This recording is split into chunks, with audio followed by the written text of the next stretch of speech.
और नेक्स्ट है क्वेश्चन 41 कि 23,070 को 3 भागों में बांट कर के उधार दिया गया। यदि पहले भाग 3 वर्षों में 6% वार्षिक साधारण ब्याज की दर से, दूसरे भाग पर 4 वर्षों में 8% वार्षिक साधारण ब्याज की दर से तथा तीसरे भाग पर 5 वर्षों में 10% वार्षिक साधारण ब्याज की दर से प्राप्त ब्याज समान है, तो तीसरे भाग की राशि है 12,000, 5,250, 6,750 और 4,320। तो इसका हल हो जाएगा कि भागों का अनुपात बराबर हो गया 1/3 इंटू 6 अनुपात 1/4 इंटू 8 अनुपात 1/5 इंटू 10 बराबर हो गया 1/18 अनुपात 1/32 अनुपात 1/50 बराबर 400 अनुपात 225 अनुपात 144। अतः तीसरे भाग की राशि बराबर हो गई 144/400 प्लस 225/144 इंटू 23,070 रुपये बराबर हो गई 4,320। और नेक्स्ट है प्रश्न कि कोई राशि 4 वर्ष में तिगुनी हो जाती है तो वह राशि कितने वर्ष में 9 गुना हो जाएगी? 11 वर्ष, 6 माह, 12 वर्ष, 16 वर्ष या 9 वर्ष? इसका हल है कि अभिष्ट समय हो गया 9-1/3 - 1 × 4 बराबर 8/2 × 4 बराबर 16 वर्ष में। नेक्स्ट है प्रश्न कि कितने समय में किसी धनराशि का साधारण ब्याज धनराशि का 4/7 गुना हो जाता है, जबकि ब्याज की दर 8% है? पहला 6.5 वर्ष, दूसरा 7.1/7 वर्ष, तीसरा 7.2/3 वर्ष और चौथा 9.2/7 वर्ष। तो इसका हल होगा कि माना कि मूलधन रुपये x है, अतः ब्याज रुपये 4x/7, अतः t बराबर हो गया 4x × 100/7 × x × 8 बराबर 50/7 बराबर 7/1/7 वर्ष। और नेक्स्ट है प्रश्न कि कोई धन किस साधारण ब्याज की दर से 5 वर्षों में स्वयं का 7/4 गुना हो जाता है? 15 वर्ष, 16 से 2/3 वर्ष, 17 से 1/2 वर्ष और चौथा 12%। तो इसका होगा उत्तर हल करेंगे तो अभिष्ट दर हो गई 7/4 - 1 × 100/5 बराबर 3 × 100/4 × 5 बराबर 15%। और नेक्स्ट है प्रश्न कि कोई राशि 8% वार्षिक साधारण ब्याज की दर से 3 वर्ष के लिए उधार दी जाती है। यदि वही राशि समान समय के लिए 2% अधिक पर उधार दी जाती तो साधारण ब्याज रुपये 1560 अधिक प्राप्त होता, तो वह राशि है 25,500, 26,000, 24,250 या 28,000। तो इसका हल हो जाएगा कि टाइप 4 से अभिष्ट दर 9,600 - 8,200 बटा 9,600 × 4 - 8,200 × 7.5 कोष्ठक बंद इंटू 100। फिर बाहर लिखेंगे 1,40,000 बटा -23,100 बटा -6.06% के लगभग। ऋणात्मक चिन्ह हटाने पर जो है अभिष्ट दर हो जाएगी 6.06% के लगभग। और नेक्स्ट है प्रश्न कि 40,000 को 2 भागों में बांटकर पहले का भाग को 2 वर्ष के लिए 16% वार्षिक तथा दूसरे भाग को 4 वर्षों के लिए 12% वार्षिक साधारण ब्याज की दर से उधार दिया गया। यदि दोनों ही भागों से प्राप्त साधारण ब्याज की राशि समान हो तो दोनों भागों की राशि का अंतर है 8,000, 16,000, 24,000 या 6,000। तो इसका हल हो जाएगा कि भागों का अनुपात बराबर हो गया 1/2 × 16 अनुपात 1/4 × 12 बराबर हो गया 1/32 अनुपात 1/48 बराबर 3:2। अतः दोनों भागों की राशियों का अंतर हो गया बराबर 3 - 2/3 + 2 इंटू 40,000 बराबर नीचे 1/5 × 40,000 बराबर 8,000 उत्तर। और नेक्स्ट है प्रश्न कि किस मूलधन का 4% वार्षिक साधारण ब्याज की दर से 3 वर्ष 9 माह का मिश्र धन रुपये 13,800 है, तो वह मूलधन है 12,000, 11,500, 10,700 और 11,000। तो इसका हल होगा कि समय बराबर 3 वर्ष 9 माह बराबर 3 सहित 9/12 बराबर 3.75 वर्ष, और अभिष्ट मूल्य हो गया 100 इंटू 13,800 बटा 100 प्लस 4 इंटू 3.75 रुपये बराबर 12,000 रुपये आंसर। नेक्स्ट है प्रश्न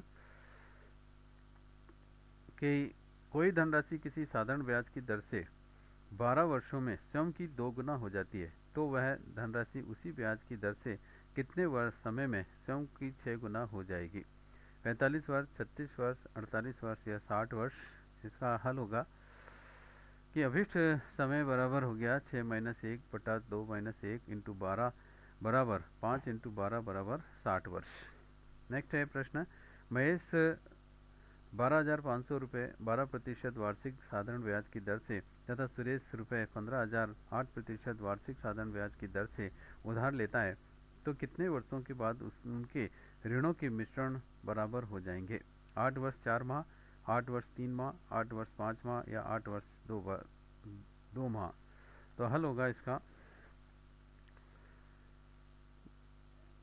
कि माना कि अभिष्ट संख्या समय बराबर x वर्ष है, प्रश्नानुसार a1 बराबर a2 बराबर p1 प्लस si1 बराबर p2 प्लस si2 बराबर हो गया 12,500 प्लस 12,500 इंटू 12 इंटू एक्स बटा 100 बराबर 15,000 प्लस 15,000 इंटू 8 इंटू एक्स बटा 100 बराबर हो गया 12,500 प्लस 1500 एक्स बराबर 15,000 प्लस 1200 एक्स 300 एक्स बराबर 2,500 बराबर हो गया x बराबर 2,500 बटा 300 बराबर 8 से 1 बटा 3 वर्ष बराबर 8 वर्ष 4 माह।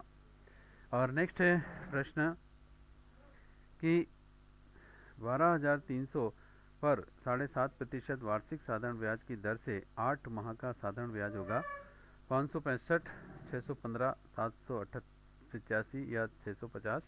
तो इसका हल होगा टाइप SI बराबर 12,300 इंटू 15 इंटू 8 बटा 100 इंटू 2 इंटू 12 बराबर 615 रुपये। नेक्स्ट है क्वेश्चन कि कितने प्रतिशत वार्षिक साधारण ब्याज की दर से कोई धन 12 वर्षों में 4 गुना हो जाएगा? 25%, 22.5%, 20% या 33 सही 1/3%? हल है इसका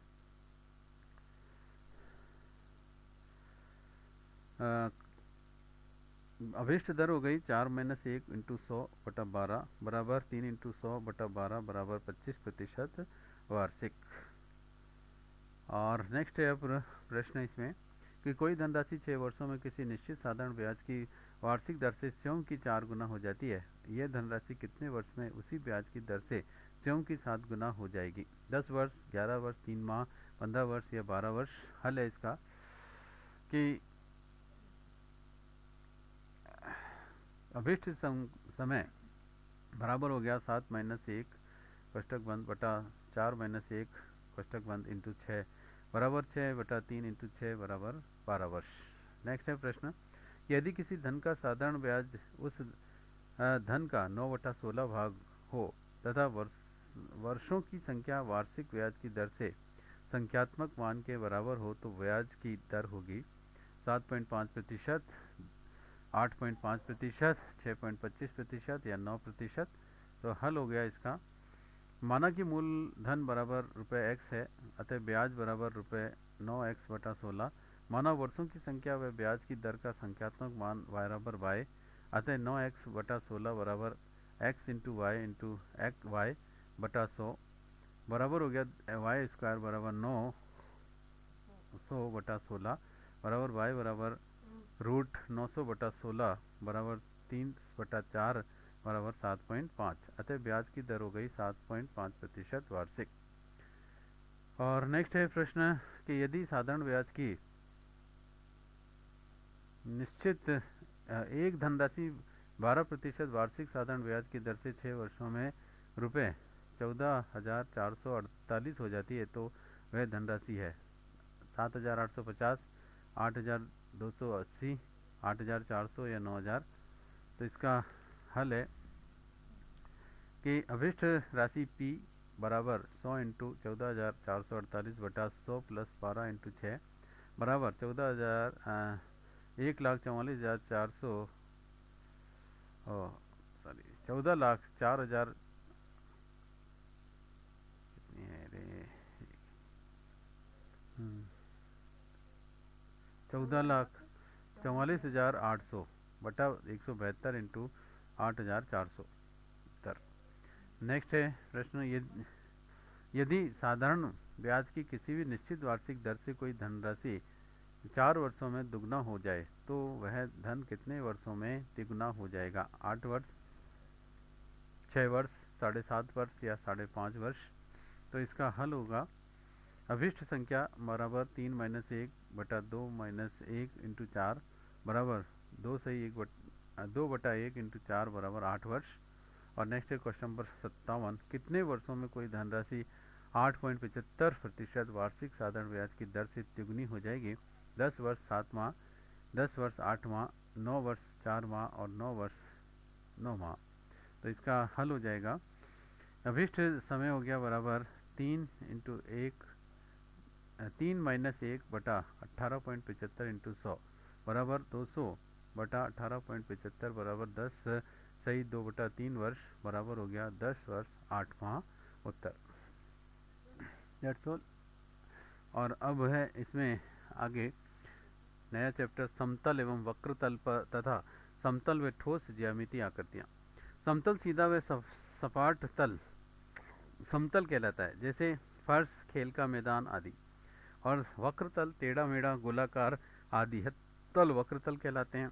और समतलीय आकृतियाँ जिन आकृतियों का तल भी सभी जगह सीधा एवं सपाट हो उन्हें समतलीय आकृतियाँ कहते हैं, जैसे कागज, पुस्तक, कॉपी, पीपा, स्लेट, पोस्ट कार्ड, दरी पट्टी, रुमाल, कैरम बोर्ड, पतंग, सिक्का, नोट, लकड़ी की प्लाई, फर्श आदि।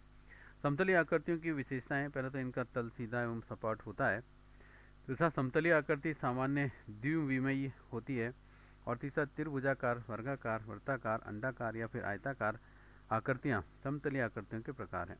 चौथा, समतलीय आकृतियाँ सममित व असममित हो सकती हैं। फिर है वक्रतलीय आकृतियाँ, जिन ज्यामितीय आकृतियों का तल सीधा व समतल न हो बल्कि गोलाई लिए हो या फिर टेढ़ा मेढ़ा हो उन्हें वक्रतलीय ज्यामितीय आकृतियाँ कहते हैं, जैसे खरबूजा, मटका, गेंद, गुब्बारा, फल व सब्जियाँ, वाहनों के टायर, ट्यूब, लड्डू, बेलन आदि। दोनों तलों यानी समतल पर वक्रतल वाली आकृतियाँ, जिन आकृतियों या फिर वस्तुओं का एकाधिक तल समतल हो एवं बाकी तल वक्र रेखीय हो उन्हें दोनों तलों वाली आकृतियाँ कहते हैं, जैसे थाली, गिलास, बोतल, ढोलक, ड्रम, पेन, पेंसिल आदि दोनों तल वाली वस्तुएं हैं। फिर है सममित आकृतियाँ, वे आकृतियाँ जिन्हें दो समान भागों में बांटा जाए तो वे दोनों ही भाग लंबाई, चौड़ाई, आकार सभी में पूर्णतः एक समान हो एवं उन्हें एक दूसरे पर रखा जाए तो दोनों एक दूसरे को पूरी तरह से ढक लें। आयताकार, वर्गाकार एवं वृत्ताकार आकृतियाँ सदैव सममित होती हैं।